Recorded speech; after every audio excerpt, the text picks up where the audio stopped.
Hello, నేను CS రావు.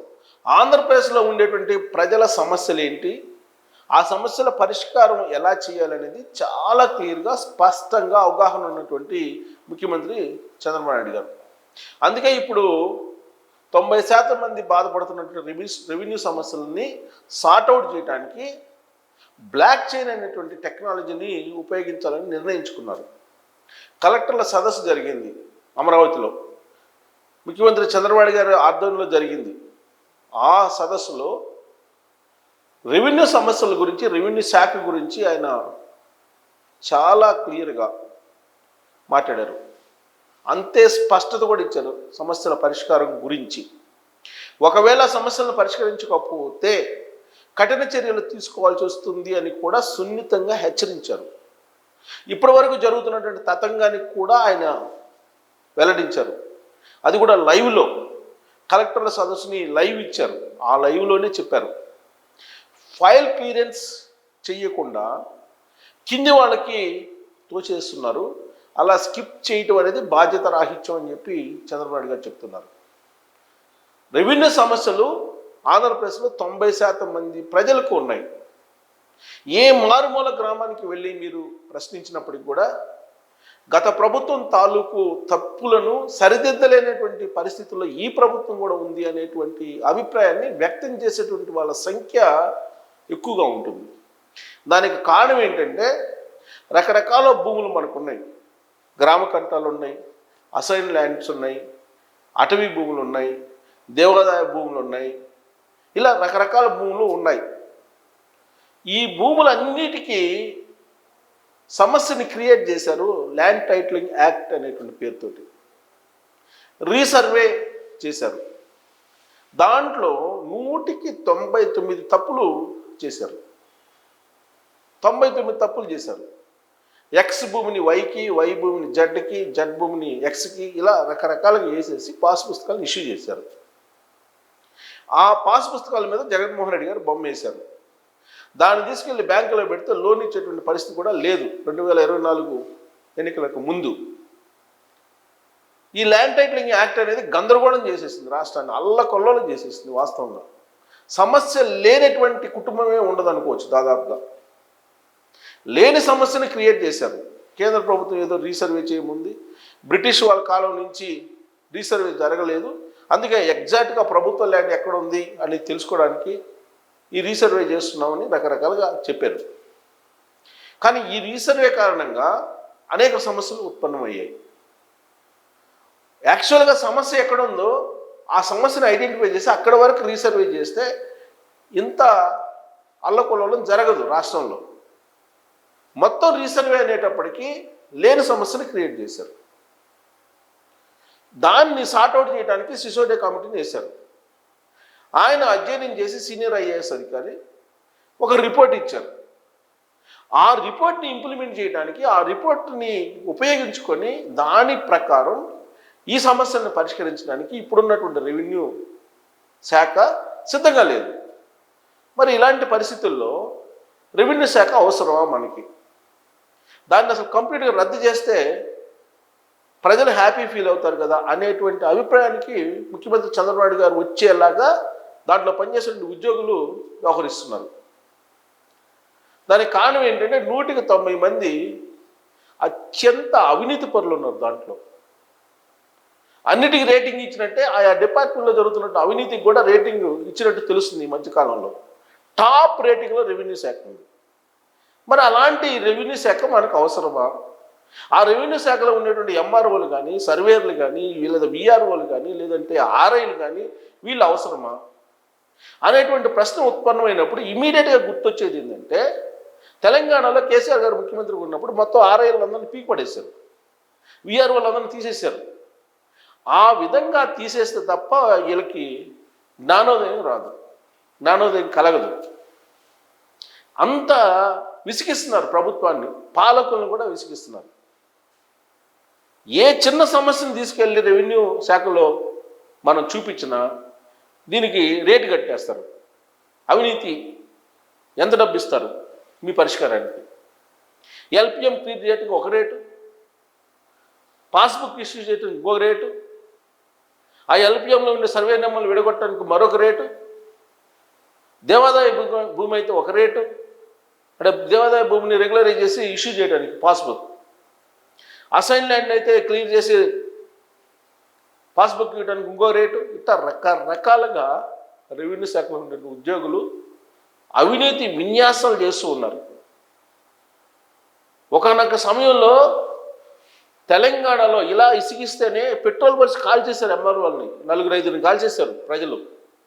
అలాంటి పరిస్థితి ఆంధ్రప్రదేశ్లో రాకూడదు, రాకుండా ఉండాలని చెప్పి అనుకుందాం మనం.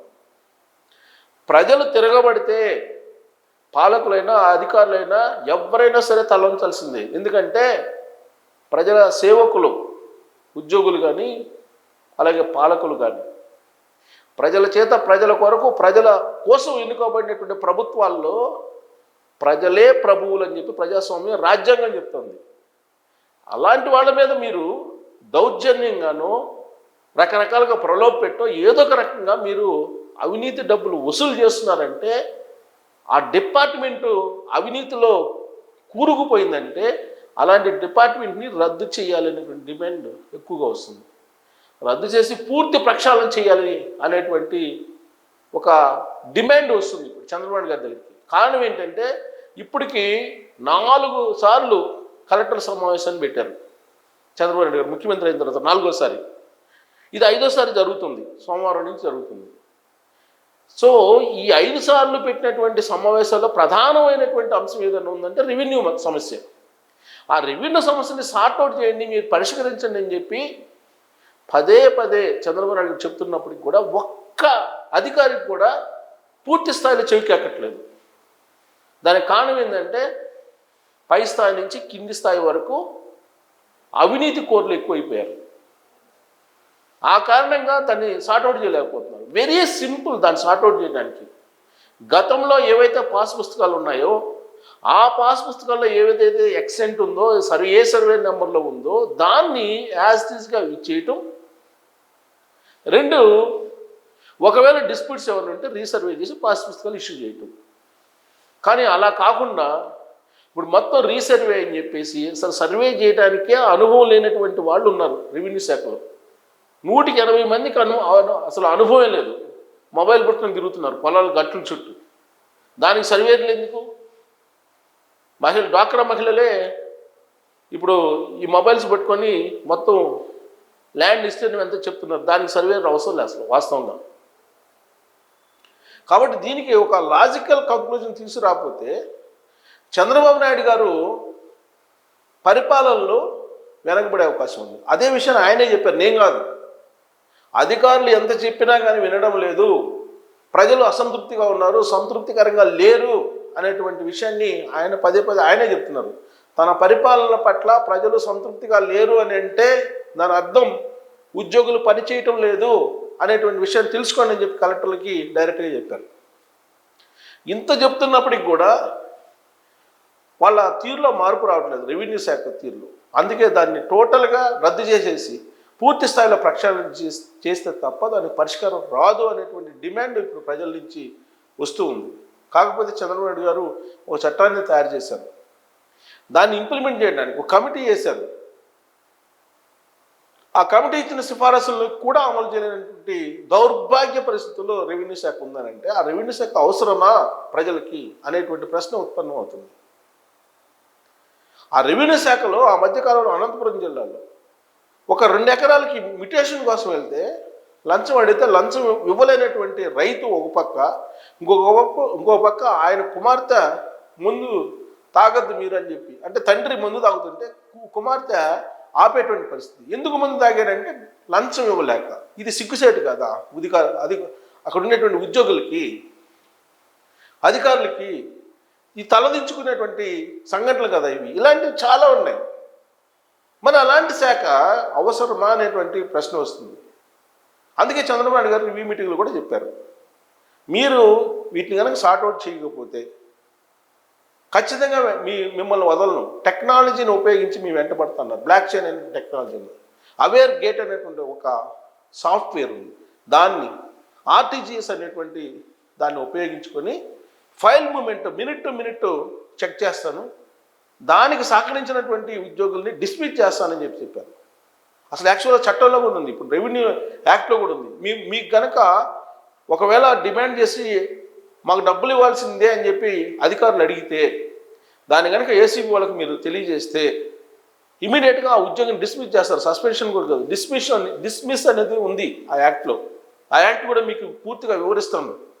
ఆయా జిల్లాలో ఉన్నటువంటి ఏసీబీ అధికారుల కార్యాలయాలకు సంబంధించిన నెంబర్లు తీసుకోండి. మీరు తీసుకొని ఎవరైతే డబ్బులు అడుగుతున్నారో వాళ్ళ పేర్లు చెప్పండి, ఫోన్ చేయండి. ఫోన్ చేస్తే వాళ్ళు కనుక ఖచ్చితంగా కనుక మిమ్మల్ని లంచం అడుగుతుంటే పట్టుకుంటే కనుక డెఫినెట్గా అధికారులు డిస్మిస్ అవుతారు. సస్పెన్షన్ కూడా కాదు, డిస్మిస్ అనేది ఉంది చట్టంలో. కాబట్టి చంద్రబాబు నాయుడు గారు కూడా విసిగిపోయేలా, చంద్రబాబు నాయుడు గారికి కూడా కోపం వచ్చేలాగా చేశారు రెవెన్యూ శాఖలో ఉండేటువంటి ఉద్యోగులు. మరి వాళ్ళని ఏమనాలి? ఆ ఉద్యోగులు ఎందుకు అలా వ్యవహరిస్తున్నారు? చంద్రబాబు నాయుడు గారు ఆయన చెప్తున్నారు, నా పరిపాలన వైఫల్యం చెందేలాగా మీరు ప్రవర్తిస్తున్నారు, మీరు ఆ విధంగా ఎందుకు ప్రవర్తిస్తున్నారని నిలదీశారు. అలాంటి పరిస్థితి ఎందుకు వచ్చింది?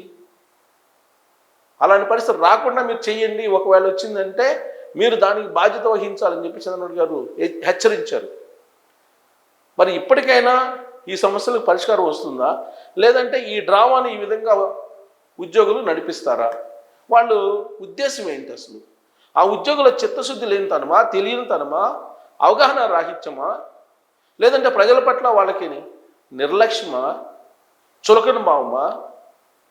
రెవెన్యూ సమస్యలు ఎందుకు పరిష్కరించలేకపోతున్నారు అనే దాని మీద మీరు కామెంట్ చేయొచ్చు. Thank you.